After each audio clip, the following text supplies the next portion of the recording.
Hello, dear listeners, and welcome to today's TSF1 Greece Podcast with Alex and Panos. Hello, Panos. Hello, Alex. So, today we will be commenting on the Singapore Grand Prix that took place yesterday. Unfortunately, we don't have Dimitris.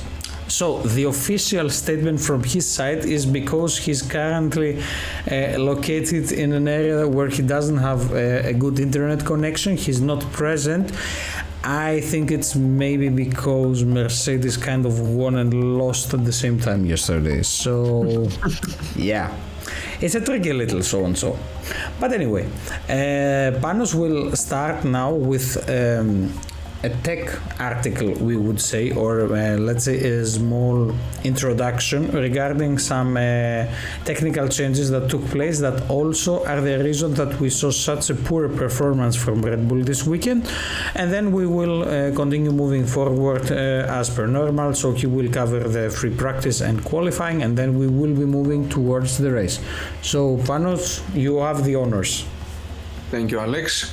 So, as we all saw, Red Bull has introduced a new rear wing design for their RB19 car at the Singapore Grand Prix, mirroring a recent trend in Formula One. This design, previously adopted by teams like Alpine, AlphaTauri, McLaren and others, features the semi-detached wing tip section. The updated design includes a metal bracket within the main plane boundary, extending the upper flap laterally and modifying the vortex formation at the tip. This change affects both the tip section and the rear cutout, necessitating adjustments for downforce and drag. Red Bull acknowledged in FIA documents that they were inspired by other teams' design.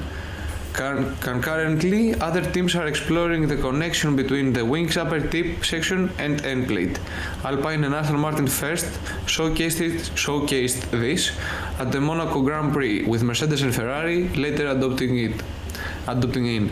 Unlike Red Bull's design, these teams' versions don't have the metal bracket inside the end plate. Additionally, Red Bull has made changes to the floor edge of their car, adding more camber to enhance their aerodynamic performance. So basically it's nothing new for everyone, but it's a small adaptation that it's basically unknown to Red Bull to have such poor performance, let's say. After 2 years, of course. So, moving on, we have free practice 1, as we always say. Friday afternoon, Charles Leclerc in first place, Sainz following him, and third Max Verstappen. Moving on, Friday night, free practice 2, Carlos Sainz in first place, Charles Leclerc in second, and George Russell in third. We see a very strong performance by Ferrari on Friday, and for Russell as well.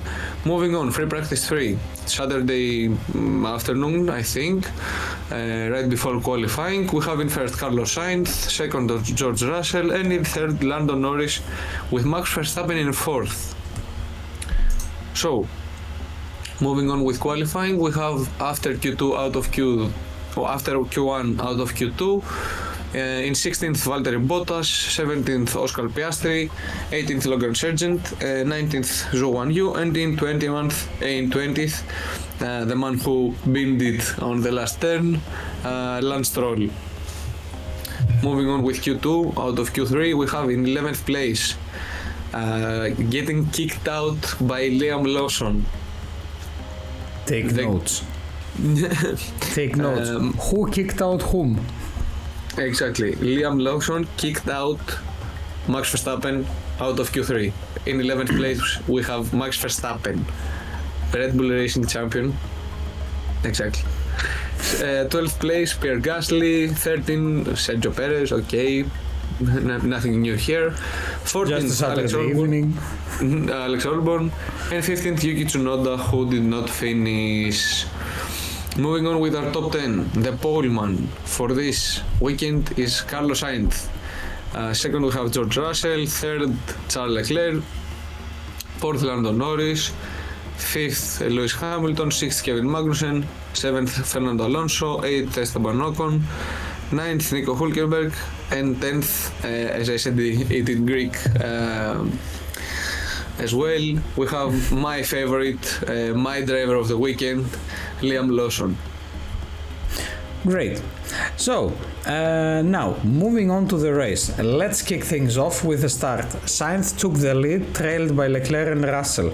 Although, Panos, we noticed that on turn 1, the battle between Hamilton and Russell was quite something, wasn't it? Flashbacks from the 2021 champion between Max Verstappen and Lewis Hamilton.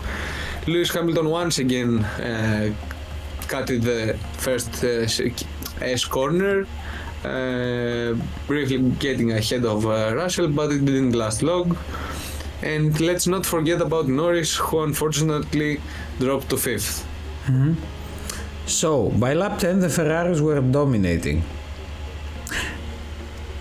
Yeah, lap 10 the Ferraris were dominating. I was just checking my notes because, it's hard to believe.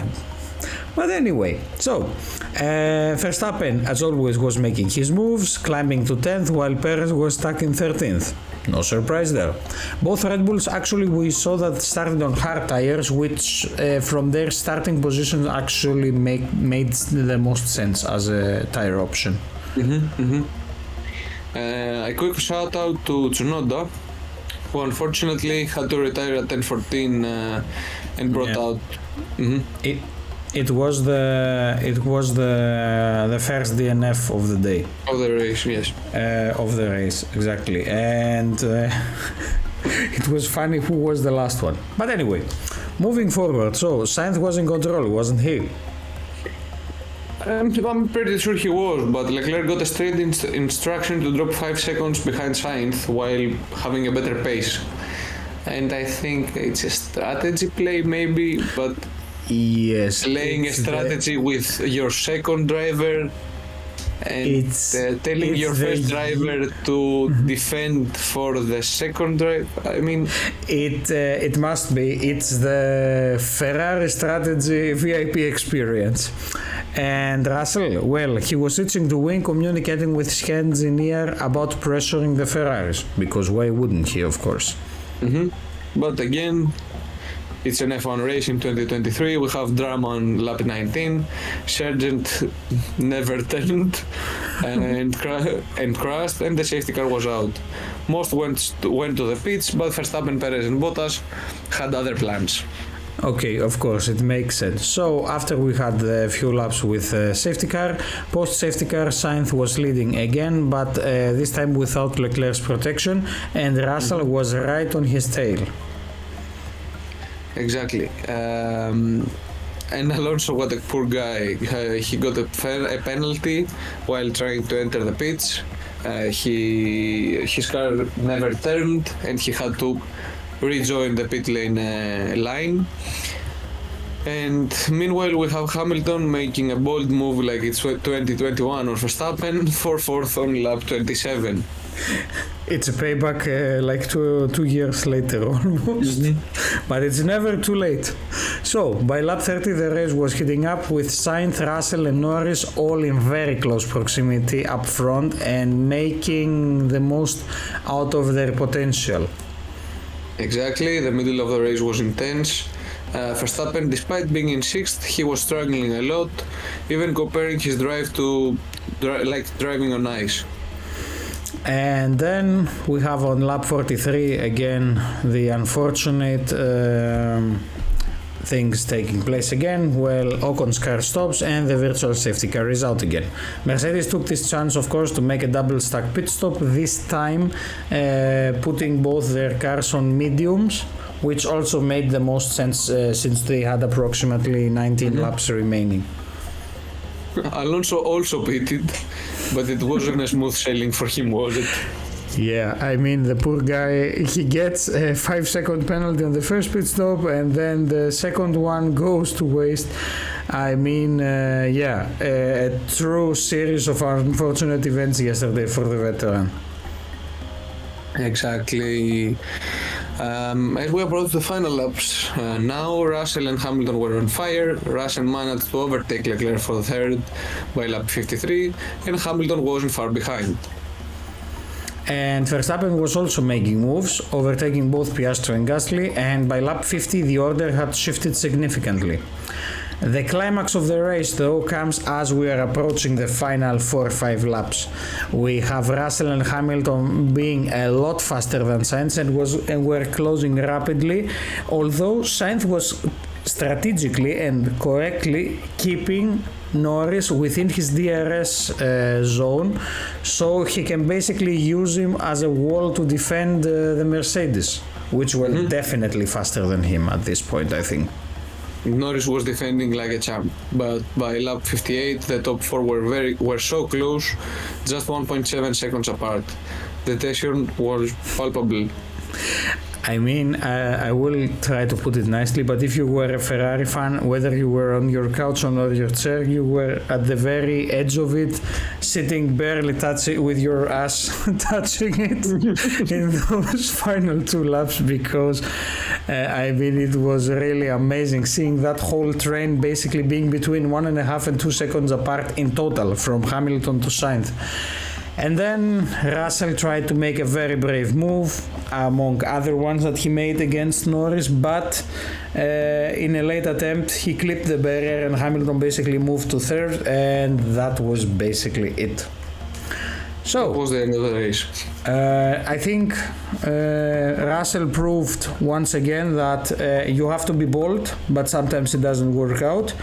The other thing that we saw is that, well, Red Bull, small changes make a massive impact, no matter how little they seem to be. And the story of the day is, well, with everything that was looking like Mercedes would swallow Norris and make the 2-3, nothing is final until the checkered flag drops in F1. Exactly. So, driver of the day. I have to go with Sainz like everyone else, okay? I'm biased, I'm a Ferrari fanboy, and I enjoyed it, and I will go for it. Mm-hmm. So, for what me, would you pick? Liam Lawson. Okay, yeah. Driver of the weekend. That's all. I mean, it's a bit more honest and a bit more fair, to be precise, but okay. So, I think that was pretty much it from Singapore. So we have a Red Bull that lost her pace due to that change, despite 10 consequent wins, which is in your record. But again, the perfect season is over for them. It didn't happen. We have a Mercedes that showed amazing performance, and a Lando Norris who once again proves that he has potential, and a McLaren that is back and is trying to fight, and well, a Ferrari that, okay, so for the second time, maybe one more until the season ends. Here's a first place podium, take that, go create a limited edition Ferrari model for it and be done with it. If someone from Ferrari is listening, I mean, we are fanboys, we just have to make a bit of sarcasm fun, okay? Because someone actually commented on that. It's just fun, just take the joke, okay? Be cool with it. So, I think that is pretty much it from this race. So, next weekend we do have the Japanese Grand Prix at Suzuka. I guess the dress code would be something for rain, then an umbrella, and then something that is fitting for rain. I guess Panos, right? I mean, it's Japan. Exactly. It has to rain. For everyone listening, thank you very much for being today amongst us. We look forward to seeing you again next week, again in 7 days. We will try to make it for Monday after the Japanese Grand Prix. Thank you very much for being with us today. Wishing you a great day or evening, depending where you are in the world, and we look forward to seeing you next Monday. Bye bye.